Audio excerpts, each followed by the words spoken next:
جو احکامات دیے گئے اس کے اوپر عمل کریں، قرآن اور حدیث سے ہم اپنا فیصلہ لیں. پھر جو کچھ تم فیصلہ کر دو اس پر اپنے دلوں میں کوئی بھی تنگی محسوس نہ کریں بلکہ سر تسلیم خم کر لیں.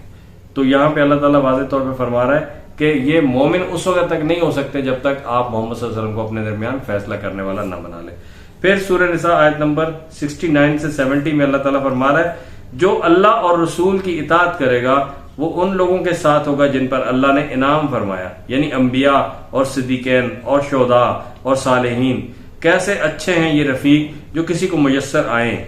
یہ حقیقی فضل ہے جو اللہ کی طرف سے ملتا ہے اور حقیقت جاننے کے لیے بس اللہ ہی کا علم کافی ہے. اللہ نے فرما دیا کہ جو اللہ اور اس کے رسول کی اطاعت کرے گا وہ ان لوگوں کے ساتھ ہوگا جن پر اللہ نے انعام دیا، انبیاء، صدیقین، شہداء اور صالحین. کیا ہی اچھا ساتھ ہے. اگر ہمیں اچھا ساتھ چاہیے آخرت کی زندگی میں تو ہمیں ضرور اللہ اور اس کے رسول کی اطاعت کرنی چاہیے. آگے مزید اللہ تعالیٰ فرما رہا ہے کہ اے لوگوں جو ایمان لائے ہو مقابلے کے لیے ہر وقت تیار رہو، پھر جیسا موقع ہو الگ الگ دوستوں کی شکل میں نکلو یا اکٹھے ہو کر. ہاں تم میں سے کوئی آدمی ایسا بھی ہے جو لڑائی سے جی چراتا ہے. اگر تم پر کوئی مصیبت آئے تو کہتا ہے کہ اللہ نے مجھ کو بڑا فضل کیا کہ میں ان لوگوں کے ساتھ نہ گیا، اور اگر اللہ کی طرف سے تم پر فضل ہوتا تو کہتا ہے اور اس طرح کہتا ہے کہ گویا تمہارے اور اس کے درمیان محبت کا تو کوئی تعلق ہی نہیں، کہ کاش میں ان کے ساتھ ہوتا تو بڑا کام بن جاتا. ایسے لوگوں کو معلوم ہو کہ اللہ کی راہ میں لڑنا چاہیے ان لوگوں کو جو آخرت کے بدلے دنیا کی زندگی کو فروخت کر دیں گے. پھر جو اللہ کی راہ میں لڑے گا اور مارا جائے گا یا غالب رہے گا اسے ہم ضرور اجر عظیم عطا فرمائیں گے. یہ شہادت کی یا غزوے کی بات ہو رہی ہے. پھر یہ تھی آیت نمبر 71 سے 74 سورہ نساء. اس کے بعد سورہ نساء آیت نمبر 76 میں اللہ تعالیٰ فرما رہا ہے کہ جن لوگوں نے ایمان کا راستہ اختیار کیا ہے وہ اللہ کی راہ میں لڑتے ہیں، اور جنہوں نے کفر کا راستہ اختیار کیا ہے وہ طاغوت کی راہ میں لڑتے ہیں. پس شیطان کے ساتھیوں سے لڑو اور یقین جانو کہ شیطان کی چالیں حقیقت میں نہایت کمزور ہیں. پھر مزید آگے اللہ تعالیٰ فرماتا ہے سورہ نساء آیت نمبر 86 اور جب کوئی احترام کے ساتھ تمہیں سلام کرے تو اس سے بہتر طریقے کے ساتھ سلام کا جواب دیا کرو، کم از کم اسی طرح سے ضرور دیا کرو، اللہ ہر چیز کا حساب لینے والا ہے. پھر آگے آیت نمبر 92 سے 93 سورہ نساء میں اللہ تعالیٰ فرما رہا ہے کسی مومن کا یہ کام نہیں کہ دوسرے مومن کو قتل کرے. قتل کی واضح ممانعت آ گئی. کسی مومن کا یہ کام نہیں کہ دوسرے مومن کو قتل کرے الا یہ کہ اس سے چوک ہو جائے، غلطی ہو جائے. اور جو شخص کسی مومن کو غلطی سے قتل کر دے تو اس کا کفارہ یہ ہے کہ ایک مومن کو غلامی سے آزاد کرے اور مقتول کے وارثوں کو خون بہا دے، الا یہ کہ وہ خون بہا معاف کر دیں.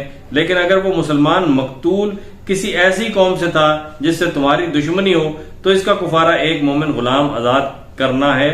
اور اگر وہ کسی ایسی غیر مسلم قوم کا فرد تھا جس سے تمہارا معاہدہ ہو تو اس کے وارثوں کو خون بہا دیا جائے. اور اگر ایک مومن غلام کو آزاد کرانا ہوگا پھر جو ایک غلام نہ پائے وہ پے در پہ 2 مہینے کے روزے رکھے. اگر آپ ایک غلام کو آزاد نہیں کر سکتے، نہیں کروا سکتے تو پے در پہ 2 مہینے کے روزے رکھے. یہ اس گناہ پر اللہ سے توبہ کرنے کا طریقہ ہے اور اللہ علیم اور دانا ہے. رہا وہ شخص جو کسی مومن کو جان بوجھ کر قتل کرے تو اس کی جزا جہنم ہے جس میں وہ ہمیشہ رہے گا اور اس پر اللہ کا غضب اور اس کی لعنت ہے، اور اللہ نے اس کے لیے سخت عذاب مہیا کر رکھا ہے. یہاں پر اللہ تعالیٰ نے یہ بھی ایک طریقہ بتایا ہے کہ اللہ تعالیٰ کے معافی مانگنے کا یا اپنے گناہوں سے بخشش چاہنے کا ایک طریقہ روزہ رکھنا بھی ہے، کہ اگر انسان روزے رکھتا ہے تو بھی اللہ تعالیٰ جو ہے وہ اس کے گناہوں کو معاف کر دیتا ہے. اور اس وقت رمضان کا مہینہ ہے، امید ہے کہ آپ سب لوگ الحمدللہ ماشاءاللہ روزے رکھ رہے ہوں گے. اللہ تعالیٰ آپ سب کو صحت دے کہ آپ تمام روزے رکھیں، نفلی فرضی جو بھی روزے ہیں سب رکھیں آپ. اس کے بعد آگے اللہ تعالیٰ فرما رہا ہے کہ اللہ کے ہاں بس شرک ہی کی بخشش نہیں ہے، اس کے سوا اور سب کچھ معاف ہو سکتا ہے جسے وہ کرنا چاہے. جس نے اللہ کے ساتھ کسی کو شریک ٹھہرایا تو وہ گمراہی میں بہت دور نکل گیا. وہ اللہ کو چھوڑ کر دیووں کو معبود بناتے ہیں، وہ اس باغی شیطان کو معبود بناتے ہیں جس کو اللہ نے لعنت زدہ کیا ہے۔ وہ اس شیطان کی اطاعت کر رہے ہیں جس نے اللہ سے کہا ہے کہ میں تیرے بندوں میں سے ایک مقررہ حصہ لے کر رہوں گا، میں انہیں بہکاؤں گا، میں انہیں آرزوؤں میں الجھاؤں گا، میں انہیں حکم دوں گا اور وہ میرے حکم سے جانوروں کے کان پھاڑیں گے، اور میں انہیں حکم دوں گا اور وہ میرے حکم سے خدا کی ساخت میں رد و بدل کریں گے۔ اس شیطان کو جس نے اللہ کی بجائے اپنا ولی سرپرست بنا لیا، وہ سری نقصان میں پڑ گیا۔ وہ ان لوگوں سے وعدے کرتا ہے اور انہیں امیدیں دلاتا ہے، مگر شیطان کے سارے وعدے بجز فریب کے اور کچھ بھی نہیں۔ ان لوگوں کا ٹھکانہ جہنم ہے جس سے خلاصی کی کوئی صورت یہ نہ پائیں گے۔ رہے وہ لوگ جو ایمان لے آئے اور نیک عمل کریں تو انہیں ہم ایسے باغوں میں داخل کریں گے جن کے نیچے نہریں بہتی ہوں گی اور وہ وہاں ہمیشہ رہیں گے۔ یہ اللہ کا سچا وعدہ ہے اور اللہ سے بڑھ کر کون اپنی بات کا سچا ہوگا۔ تو یہاں پہ جیسے کہ میں نے آپ کو شروع میں بتایا تھا کہ ہم اپنی اس گفتگو میں مومن کے لیے جو ریوارڈز ہیں وہ بھی ڈسکس کریں گے۔ تو یہاں پہ ریوارڈ آ گیا کہ اللہ تعالیٰ ایسے لوگوں کو ایسے باغوں میں داخل کرے گا جن کے نیچے نہریں بہتی ہیں اور وہ ہمیشہ وہاں رہیں گے۔ تو یہ بیسیکلی جنت کا ذکر ہو رہا ہے یہاں پہ۔ پھر اللہ تعالیٰ سورہ نساء آیت نمبر 135 سے 137 میں فرما رہا ہے، اے لوگوں جو ایمان لائے ہو، انصاف کے علمبردار اور خدا کے واسطے گواہ بنو، اگرچہ تمہارے انصاف اور تمہاری گواہی کی زد میں خود تمہاری اپنی ذات پر ہو یا تمہارے والدین پر اور رشتہ داروں پر ہی کیوں نہ پڑتی ہو۔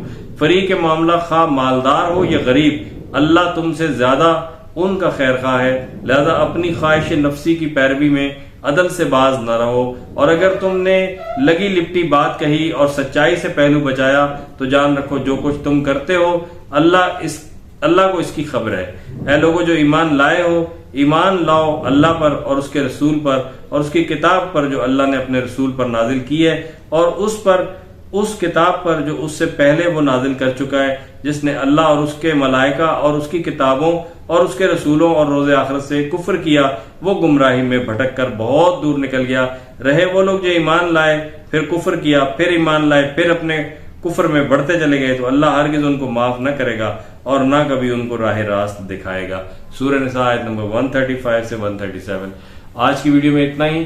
امید ہے کہ آپ یہ ساری جو ہم کوشش کر رہے ہیں قرآن پاک کا ترجمہ آپ کو سنانے میں، اس سے آپ کو ہیلپ مل رہی ہوگی، آپ کو فائدہ ہو رہا ہوگا، اور آپ کو کیسا لگ رہا ہے آپ ضرور اپنے کامنٹس میں بتائیے گا۔